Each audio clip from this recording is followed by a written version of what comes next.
This episode is brought to you by the Solo to Group Practice webinar. It's a free webinar that you can find at practiceoftherapy.com/group, and also brought to you by TherapyNotes, therapynotes.com.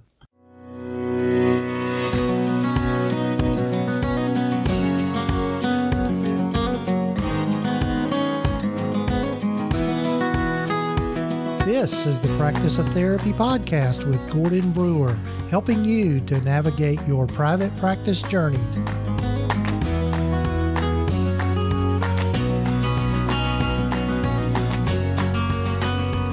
This is session number 184 of the Practice of Therapy podcast. Hello, folks. I'm Gordon Brewer.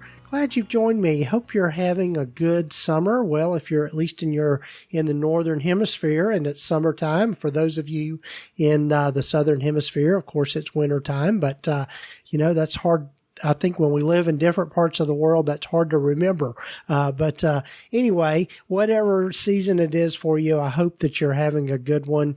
And it's hard to believe that we're wrapping up June already. It just seems like this whole year has just flown by just incredibly fast. But anyway, glad you've joined me for the podcast. If this is your first time listening to the podcast, welcome. And I hope you'll come back for more, and I hope you'll take time to subscribe. And if you're back for more, I really appreciate the fact that you're following the podcast and that you're listening in. One of the things I'm excited about that's coming up in August, and I'll just say this just as a quick note, and I've never done this before, but there's going to be a conference in Nashville, Tennessee in August, first week of August, and it's called Podcast Movement, and it's Podcast Movement 2021. And it's a conference for podcasters. And my friend Joe Sanok over at Practice of the Practice, put a shout out there to you, Joe, had given me a heads up about that. And so I'm really looking forward to going that and just learning from other podcasters. It's probably the largest podcasting convention in the world. And so it's exciting that it's going to be close to me. I can drive to it and get to be in, as we refer to Nashville sometimes in Tennessee as Nash Vegas. But anyway, I'm excited about that, and I hope to make a lot of great connections there. And and just learn more about podcasting. I just enjoy this medium. And as I said, I listen to a lot of podcasts myself. But anyway, I'm looking forward to you hearing from my guest today, Michaela Buccaneri. And Michaela is a psychologist, but she's kind of branched off into teaching people about how to write copy, and then sort of getting into the marketing space to some degree. But a big part of our conversation is just talking about how you market or how you establish your practice in multiple states. And I think since COVID and what we learned about telehealth, I think that's becoming much more of a viable option for a lot of us. So looking forward to you hearing from her. One thing I want to, a few things, really a few kind of pretty cool announcements. One is that I'm going to be having kind of a Independence Day, 4th of July sale on all of my digital products. And if you go to practiceoftherapy.com and just look under cool resources and any of the digital products there, and what I mean by digital products, that would be things like things through Gumroad, which would be like the session note helper, paperwork packets, that kind of thing are there. And then also any of my courses, my online courses like Google Workspace for Therapists and the Money Matters and Private Practice are two of my premier courses. I'm going to have them on sale for 15% off. And what you'll do is just use the promo code July 421. That'll that'll get you 15% off on any of those things. And this sale, if you will be until July 5th. So over the weekend. So take advantage of that and just poke around and see if there's anything there that you might be interested in. And again, you can just go to practiceoftherapy.com and just click on the cool resources button there at the top of the page. And that'll get you to all of the stuff I have available. So looking forward to you getting to that. The other thing I wanted to let you know about is my good friend Dr. David Hall is holding a continuing education event, and it's an online thing that you can do, and it's on business ethics. It's called Business Ethics for Psychotherapists, and you can get one free continuation credit with that course, and it's a free course that you can take. But if you'll look in the show notes here, you'll see a link to that, and or you can go over to psychmaven.teachable.com and see all of David's courses. He's got some great ones, but the free business ethics course you can find there and sign up. I've been through that course before in the past, and it's a great one. And it's a great way to get some free continuing education credits. And I'm grateful to David and all the collaboration that we've done over the last few years. And I've got some we've done some fun things together. And before we get to Michaela, I'd like to invite you to go over and check out our sponsor for the podcast, and that is TherapyNotes.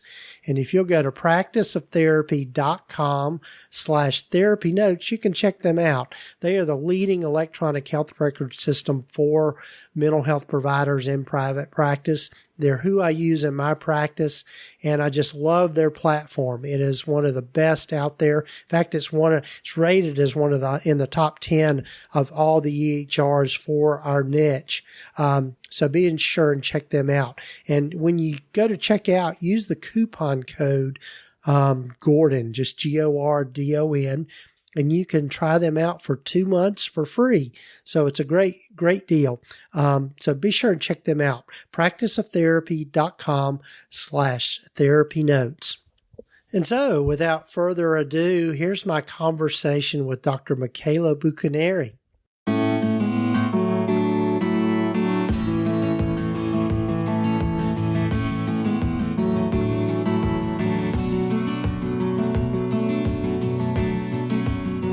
Well, hello, everyone, and welcome again to the podcast. And I am so happy to have with me today Michaela Buccaneri. And Michaela, welcome. Thank you so much. It's a treat to be here. Oh, yes.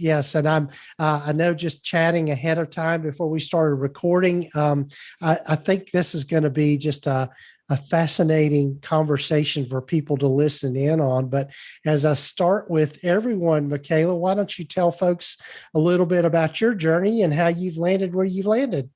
Absolutely. Thank you. So I am a licensed psychologist in the Twin Cities area of Minnesota, and I'm a copy coach for health and wellness professionals. Really what that means is I help people like you and me unlearn a lot of the stuff that we've picked up along the way in our professional training that can hinder our efforts to connect with the people that we're trying to reach with our practices.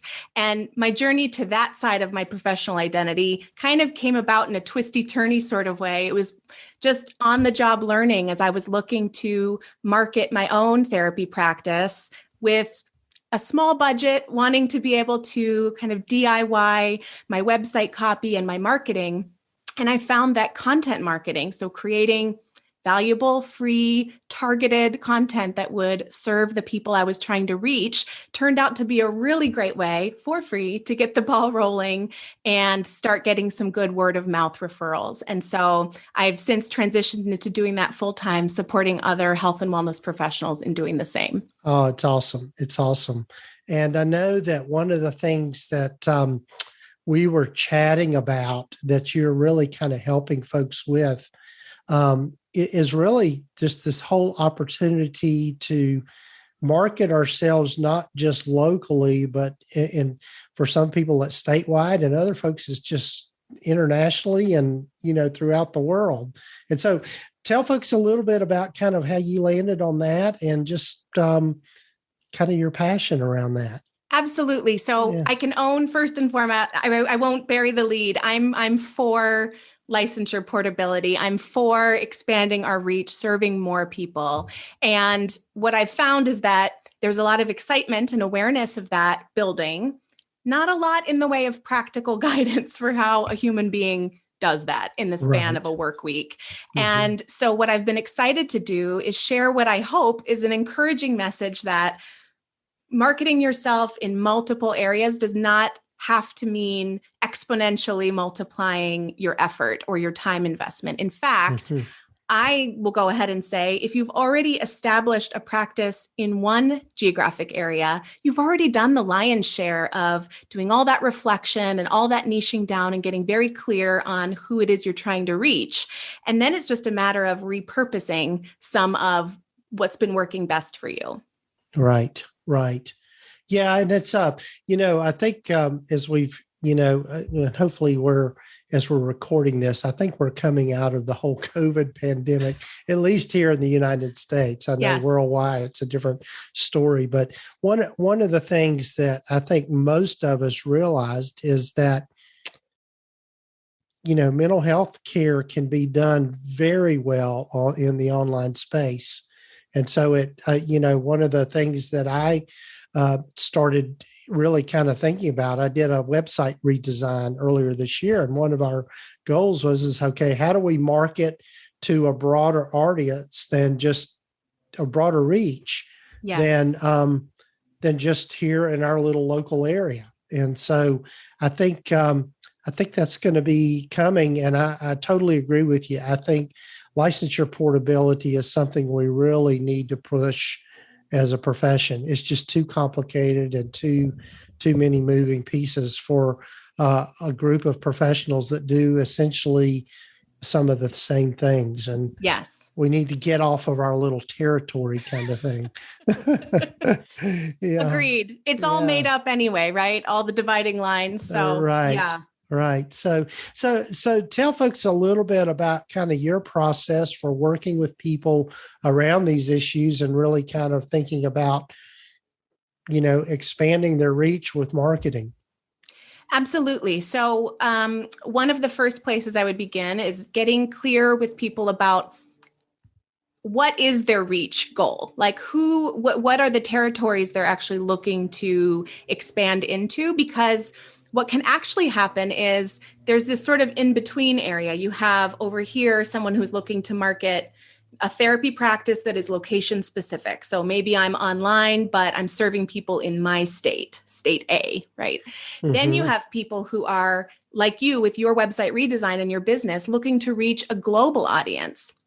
That will necessarily influence the words that you choose on your site, some of your SEO decisions, and this middle ground where I think a lot of therapists who have built a practice in one state are finding themselves, but now want to expand into others is, where does that leave me? I'm not looking to be global necessarily because maybe I'm still looking at a list of states where I am licensed to practice as a therapist. But it's more complicated seemingly than just one state. So to that person, I would say it's really a matter of kind of taking a two-pronged approach. The first is, no matter where a person is finding you, so whether it's on social media, on your website, on a therapist directory listing, wherever it might be, you want to make sure that people in state A and state B and state Z are getting a cohesive picture of who you are. We don't want to be shapeshifters, right? And so we want to think about, I have a practice that has a constellation of different satellites where I'm serving people. So that's one piece of it. And there are some specific ways that you can do that on your website. The other side of the coin, though, is thinking about how can I do location-specific outreach, because I'm being mindful of the fact that I am reaching people in multiple states. So there is an additional layer of complexity, but it doesn't have to be complicated. So to that person, I would say, I'd begin with a simple mindset shift, really. What I find is that a lot of people are saying when they'll describe their situation, a therapist will say, well, I'm based in state A, but I want to serve clients in state B too.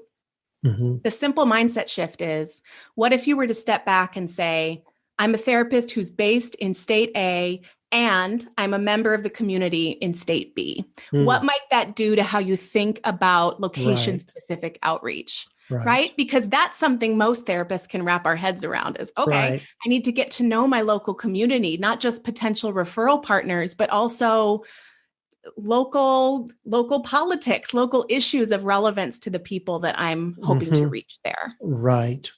I love that because I think, as I think about marketing within, just within our professions, I think we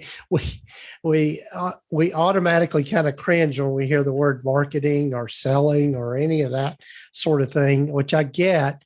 But the thing about it is you got to, as you mentioned, just you have to be able to connect or at least understand what is going to cause people to connect with you.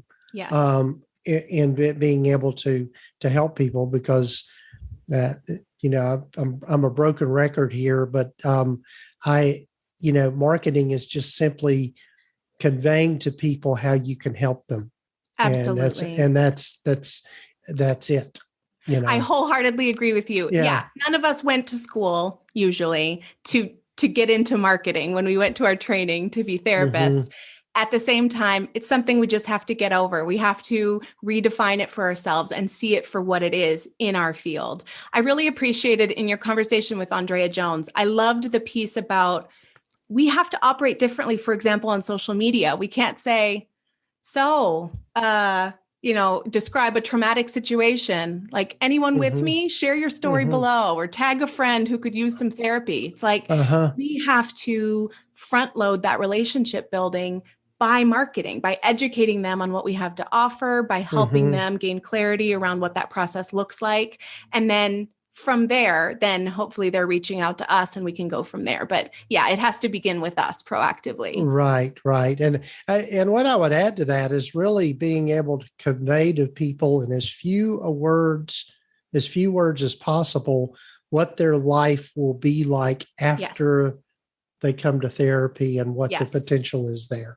Yeah. Yes, because, no matter what, all the wonderful things that are baked into our specific therapy process, it really doesn't matter. We need to be able to remove that from the picture and yes, land on the so what for people. I love how you said that. Yeah, that's great. So I know another one of your kind of areas of expertise is just in copywriting. And so this might be a good kind of segue, if you will, to talk about that. So, sure. So what are some things that people need to keep in mind in just being able to write copy for their websites or in social media, that sort of thing? I think back to this kind of theme of unlearning. I believe that we are natural copywriters. We're natural communicators because when you think about what a professional copywriting agency, for example, would do, they begin with really targeted market research, understanding who it is that they're speaking to. Well, who's better at natural market research, aka listening and empathizing with, than therapists? We're really good at this naturally. And so what I advise everyone to do is start by creating a copy bank of words and phrases and excerpts from the people that you're trying to reach. So this might be it doesn't have to be fancy. This could be a simple spreadsheet where you store just the terminology that your clients are using to describe what's bringing them to therapy, frustrations they have along the way, as well as that. So what? The benefit you're talking about. Where do they want to get to, right? So we could think about something really simple like asking the miracle question in a session, right? If you woke up tomorrow and none of this were a struggle for you anymore, what would be different? What would you be able to have access to in your life that you don't currently? Whatever they would say on the other side of that question, put that in their words in your copy bank. And the idea here is that over time, you accrue lots of different examples of this copy, just the words that they're using, essentially. Right. and themes would start to emerge. And then you can pull from that and populate your website words, your marketing, your Instagram captions, all of that, embed it in the words that they're using. And that's naturally going to attract similar clients to your work. Yes. And what I would, I would invite folks to, I'm going to go ahead and put in an early plug here, Michaela. Go to drmichaela.com and look at some of what Michaela has written there, because one of the things is that it's short and it's simple and it speaks exactly to kind of the problems that you address with people. And I think that's, that was, when I went to her website, I knew exactly what she did. And so I think that's, folks can learn from that. I really appreciate that, Gordon. That's high praise coming from you, because I could say the same about your web copy. And I know that that's hard work. It's much more challenging to cut down what you want to say. It's hard to be judicious and intentional with our word choice, but we have to do that because that's going to make our message connect that much more meaningfully with the people we're speaking to. Right. Yeah. And I think when I've worked with various people, across the country, and one of the things we do when I do consulting with them is we look at their website and really I give them honest feedback around that. And one of the big mistakes that people make, I think, is on their about page. They want to talk about themselves, which is okay. I think some people are interested in that, but people really are not interested in the credentials and the training and all of that sort of stuff. They want to know what you do to help.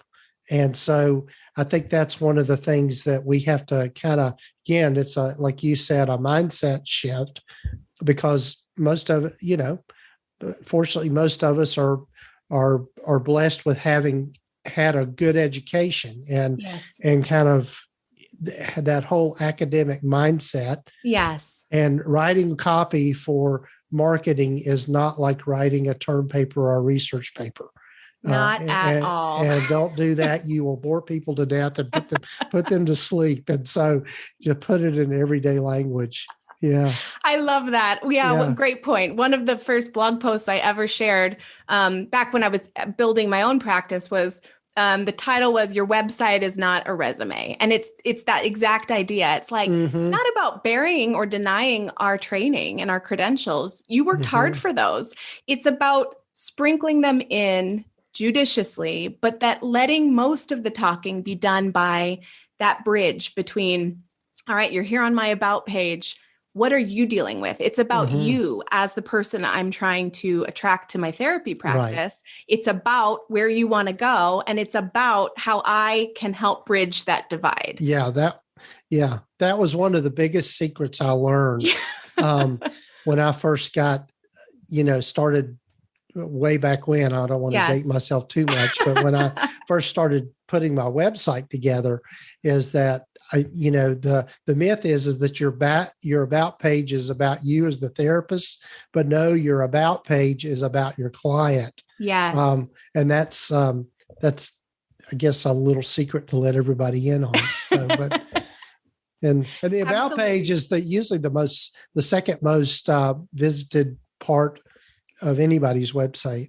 It gets a lot of traffic, and that usually terrifies people when they learn that fact, because they think, oh, now I have to confront the state of my about page. But the good news is it doesn't have to be that complicated. And as we're saying, it's actually about paring down what we probably already have written there to bring more focus. Right. Yeah. So I know that too, Michaela, you had mentioned some different resources that you have available for people. Would you want to say something about that? Absolutely. So I can pull together resources from what we're talking about here so people can take the next step. And I'll just put them together on a page on my website. So drmichaela.com/TPOT, and I'll gather them there. And we'll have links in the show notes here for all of that. But so again, if you were thinking about some of the things that I know we had talked about, just being able to have, I like the way you put it when we were talking before we started recovering, is having a cohesive online presence. Yes. Do you want to say more about that? Absolutely. So it's this idea that we don't have to become, just as you wouldn't become a completely different person on your professional Instagram account from who you are on your website. Similarly, we want people, no matter what state they're in, finding us and getting the same clear picture. And so that could be things that really have nothing to do with your actual writing. It could be having, one like the same image that you use across all these different platforms. Mm-hmm. You'd want to make sure that you settle on one clear statement of who you're trying to reach and have that represented on every platform. You want to make sure that, again, for people that are marketing themselves in multiple states, spell out what those states are on all your different platforms. That's going to help people see, I know who this person is, and I'm getting the same picture no matter where I interact with them. Because that's the thing. We're at the center of all of our marketing efforts. We care immensely about every choice we're making to market ourselves, but we're usually overestimating how familiar the average therapy seeker is with us. So we have to assume that every possible point of contact is the only point of contact they're going to have with our business. And so how can we bring the full picture of what we want them to know about our practice to that platform? Right. Yeah. And I think it's, one of the things too is that as we're talking, it dawns on me that all of this stuff we're talking about is really about your online presence. And in this day and time, unless something drastically changes, if you don't have an online presence, it's going to be very hard for you to reach people, because that's the go-to. Absolutely. For better or worse, it's the go-to for people. But what about developing relationships in terms of getting referrals? Do you want to say something about that? Absolutely. So this is another place where we can take what has worked for you and your practice in one state and replicate it in a new state. So one thing I really like to ask about when I'm working with a therapist is, what's your networking style? And that's another one. Like marketing, networking is one of those words, right? That just kind of makes us break out in hives. But of course, there's lots of different ways to network. And one of my very favorites, similar to what we're doing here, is just collaborating together to share something of value to the person we're trying to reach. And so one place where I think we tend as therapists to get networking wrong, I don't say that lightly, but is that we will do all the work of identifying someone in our community who might be a good referral source. And maybe we hop on a call with them, and then it never really goes anywhere. And that's mostly because we leave it at, so here's my contact information. I'm accepting new clients. So thank you. It was great to meet you. And a much more strategic way is to think about, what's one way I can make their lives easier? This is not just a referral source for me. This is one of my professional allies. That's how I like to think about it. Because the truth is, at any given time, our people, our clients who we're trying to reach, are out there in the community getting their needs met by other professionals all the time. Just because they're not connected with us for therapy doesn't mean that they aren't working on the same issues we could help them with in therapy in a different way. So one step I love to encourage people to take is just to sit down, put on some music, grab a beverage, and do some brainstorming about, who are my professional allies? Depending on who I'm trying to reach, what are some other professionals in my community? And you can really think outside the box. Like, I encourage people even to think outside of healthcare. Think about all the different domains, school, career. You can think about health, but you can also think recreation, faith, worship, that kind of thing. Where are other people having contact with professionals in the community? And then how can I reach out to those professionals and just have a conversation that actually doesn't focus on you and your practice right away at all, but asks, hey, I know that we serve the same people. What are you encountering in your work with them? Where are you getting stuck? And then the trick, Gordon, is to listen for an opportunity where you and your unique skill set can help them out in some way. It doesn't have to be major, but dip into the huge bag of resources most of us have and say, maybe I can float them a little checklist or a quick worksheet or exercise or something that'll help them to serve their people better. Then when the time comes and they're looking for a therapist that they can give a nice warm handoff of those people to, you're top of mind because you've helped them out already. Right, right. I love that. And, it's kind of one of the things that we were talking about before we started recording is just the beauty of collaboration as opposed to competition. And there are more than enough clients out there for all of us. Yes. And it's just a matter of being able to have them find us and also being able to, I think, I was reminded that I've got in my staff handbook as part of one of our values and our mission statement is that there's no room for competition. Yes. And that we by developing those relationships, we're really helping each other. I mean, it's like, I love, and sorry, I'm stammering so much. This has got my brain going so fast. Yeah. I'm just thinking about one of the problems that a lot of us are running into is that we're getting full because there's less stigma around mental health. Yes. One of the silver linings of COVID was that people became, oh yeah, this is what it's like to have anxiety. This is what it's like to deal with stuff that's scary. And so we're getting full. And so being able to have those people that we can refer to and they can refer to us, particularly if you understand specific niches, it's kind of like, I don't work with kids, but the people get calls all the time, wanting to get their kids in to see me. And I said, sorry.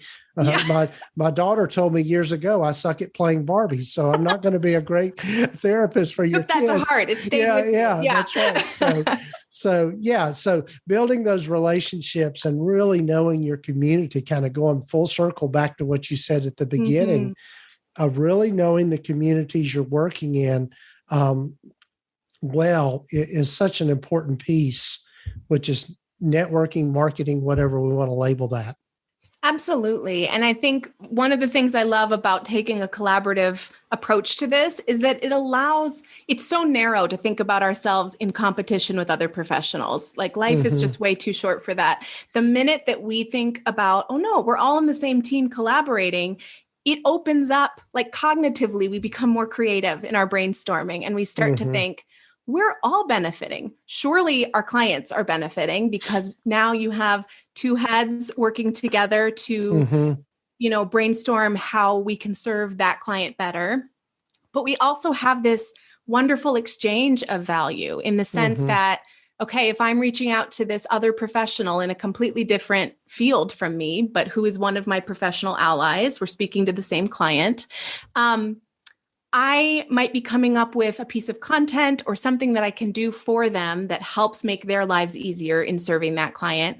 But I'm also, at a minimum, if I'm doing my job and listening carefully, which we're already really good at, of course, I am getting all this insider information into a whole nother dimension of what life is like for my client. And so even though I might not be, me in the therapy room, if I'm doing body image work, I'm not going to try and counsel them on different types of movement, for example, to build strength and endurance. That's someone else's work.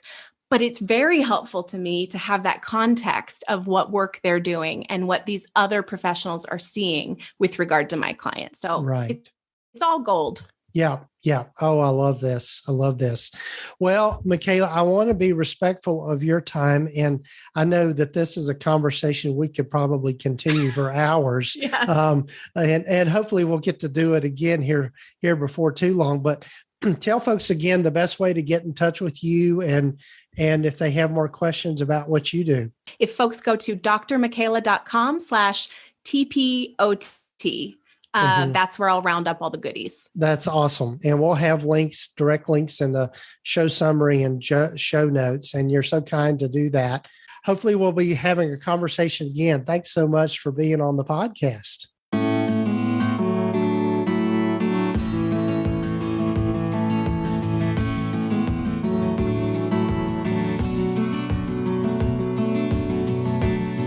Well, I'm so grateful to Dr. Michaela for being on the podcast. And, one of the things about the space that we're in, as I mentioned in our interview, is just when we collaborate with each other as practitioners and as therapists and social workers and that sort of thing, there's more than enough to go around. And I think one of the things that can happen is we can create this scarcity mentality, and that we think we have to compete with other therapists, which we don't. There's more than enough there. And I think that's something to keep in mind. One of the things quick shout out to one of the Facebook groups that I'm in.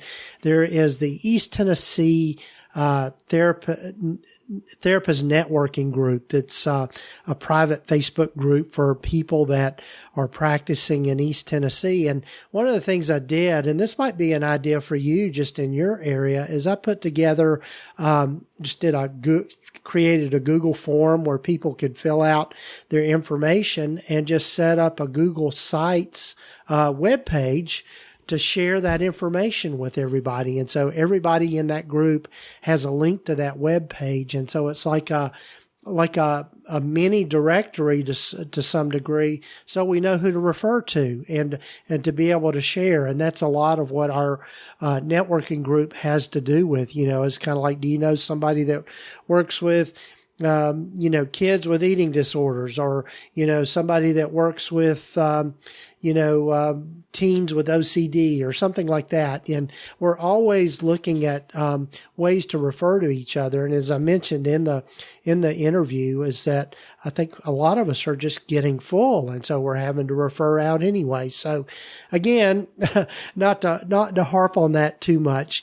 There's so many benefits to just networking and being able to collaborate with other therapists in your area, and that is literally how you can grow your practice, is by doing those kinds of things. So anyway, again, thanks, Dr. Michaela, for being on the podcast. And again, you can find her information, drmichaela.com, I believe it is. drmichaela.com is her website. And then, of course, we've got links in the show notes and show summary here down below. Thanks again for listening to the podcast. Be sure and check out our sponsor for the podcast, TherapyNotes, and you can get to them by going to practiceoftherapy.com/therapynotes.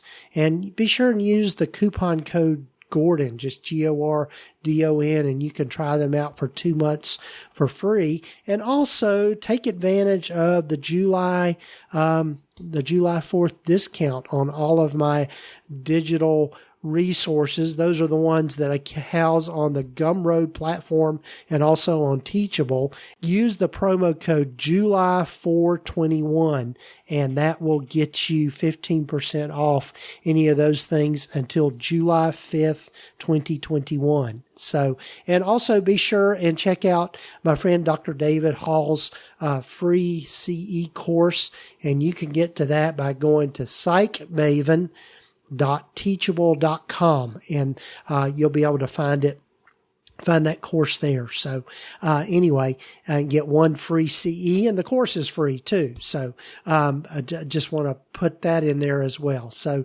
take care, folks. Hope you have a happy and safe 4th of July weekend if you're celebrating. I know I'm getting together with my family and looking forward to it. Going to get it a little fun and sun on the lake. So that's always a good time for us. So take care, folks. And I've got some great guests lined up for us. So be sure and tune in next week for the Practice of Therapy podcast, and take time to subscribe and let your friends know about it as well, and leave us a review. So take care, folks.